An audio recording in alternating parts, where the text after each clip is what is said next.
everyone, this is Liz from the Beverly Public Library. Welcome to STEAM Scribbles, where we explore different science, technology, engineering, and math concepts together using just pencils and paper. This week we're going to take a closer look at bar graphs. So before we talk about bar graphs, let's remind ourselves what graphs are. Graphs are a visual representation of information on paper. Graphs make it easier to see and understand information that we might already know, but we don't fully have a grasp of. So let's get into what bar graphs are. Bar graphs are a specific type of graph that'll allow us to see information about particular items that have a numerical value. In other words, there's a certain amount of them. There's a number associated with those items. And then once we make the graph, we can compare different amounts of items to each other and see what we find out by looking at our graph. So to start with, let's make an example bar graph, and then you'll see what it looks like, and then we'll make one together. So for our example, we're going to start by creating our axes. Axes are these two lines. One is straight up and down or vertical, and one is across the page, and that's the horizontal line. So now that we've drawn our axes, we need to give this graph a title so that whoever's looking at this graph knows what information is being represented. So I think this graph is going to be a graph of eye colors in my family. So I will call it, I'll put it up here, eye colors in my family. There we go. And before we start graphing, we first need to put labels along the axes. So on our horizontal axes, we're going to put labels for whatever type of item we are representing. So I want to compare different eye colors, so I'm going to have one label here that says blue, another that says green, and a third one that says brown. And on our vertical axes, we're going to draw the numbers that represent the amount of people in my family that have those eye colors. So this bottom section where our vertical axis meets our horizontal axes is 0. And we'll put 1 up here. And it's important to try to space out the numbers as equally as you can. So I'm going to try to place 2 about as far away from 1 as I put 1 from 0. And the reason for that I will show you once we've put in the bars for our graph. And we're going to go up till 4.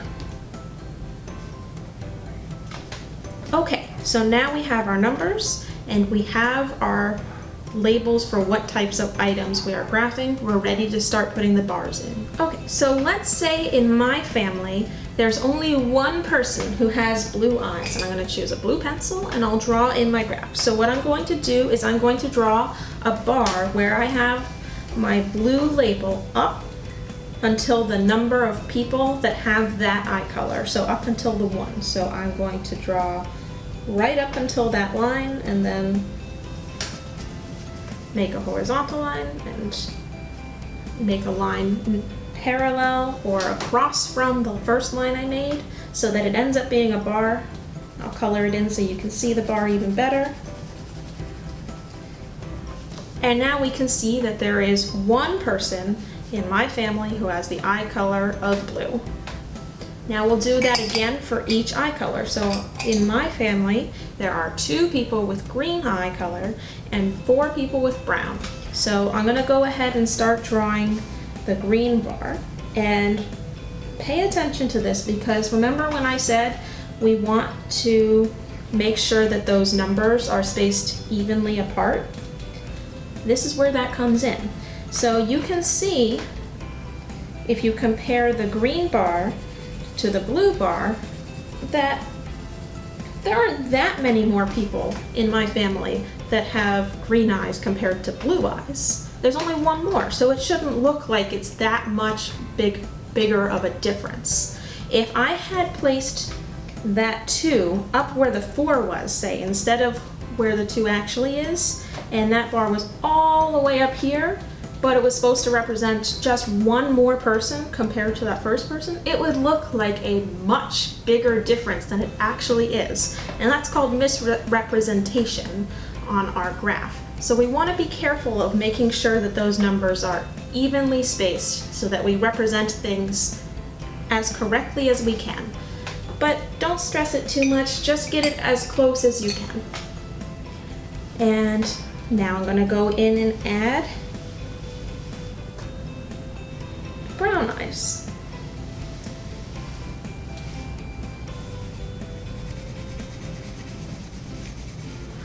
And as I'm drawing this in, you can already see that brown eyes is by far the most color of eye that there is in my family.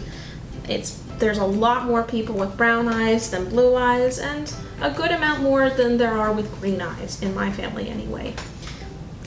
And I might know that without drawing it, but seeing it on the paper makes it very obvious, very clear.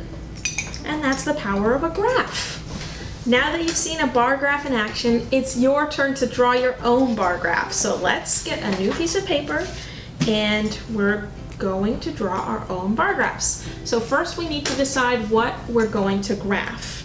So it can be anything from what your family's favorite snack foods are, to what types of toys you have the most of at home, to what colors of cars you see out on the street. As long as it's got a couple of different types of items that you can compare, and there's a numerical value to the types of items you want to compare. In other words, that there's an amount of that kind of item that you can graph, you can use it. I'm going to graph comparing different things that I found in my yard today. So I'm going to do rocks, sticks, and leaves and see which I found the most of. And when we draw our graphs, remember that you're going to have to draw your axes first. So you'll want to draw your vertical axes, the up and down line, connecting to your horizontal axes, the across line that we saw.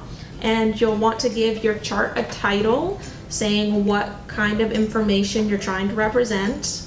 You'll want to make sure to label all of your items that you are comparing on your horizontal axes, or that bottom line, and you want to make sure to label the numbers on your vertical axes and try to space them as evenly as you can. If you still don't remember how to do all of those things, that's okay. Watch me draw the second bar graph and hopefully that'll help you remember what you need to do. And if you know what to do, it's time to get scribbling. So let's draw our bar graphs together.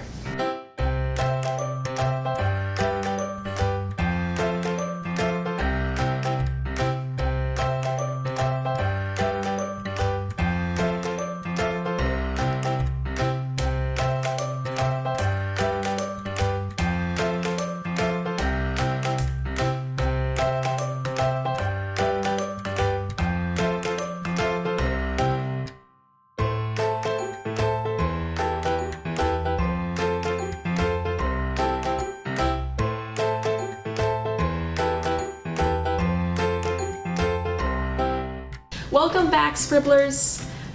Did your graphs turn out the way you expected them to?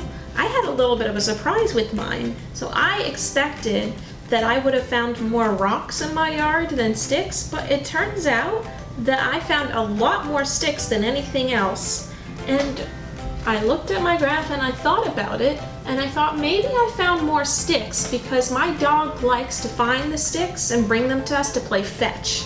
So it's easier to spot the sticks in the yard than the rocks or the leaves. Doesn't necessarily mean that there aren't a lot of rocks and leaves, but I found the most sticks. Thinking about our results like this and comparing our information is called analyzing our data. So if you look at your chart and think about anything that you expected or didn't expect, you're analyzing your data too. So you should try that out once you've fully looked at your graphs. But whether you had any surprises or not, you should definitely share your graphs on social media using the hashtag STEAMScribbles. And be sure to tune in next time for another episode of Steam Scribbles. See you next time, Scribblers.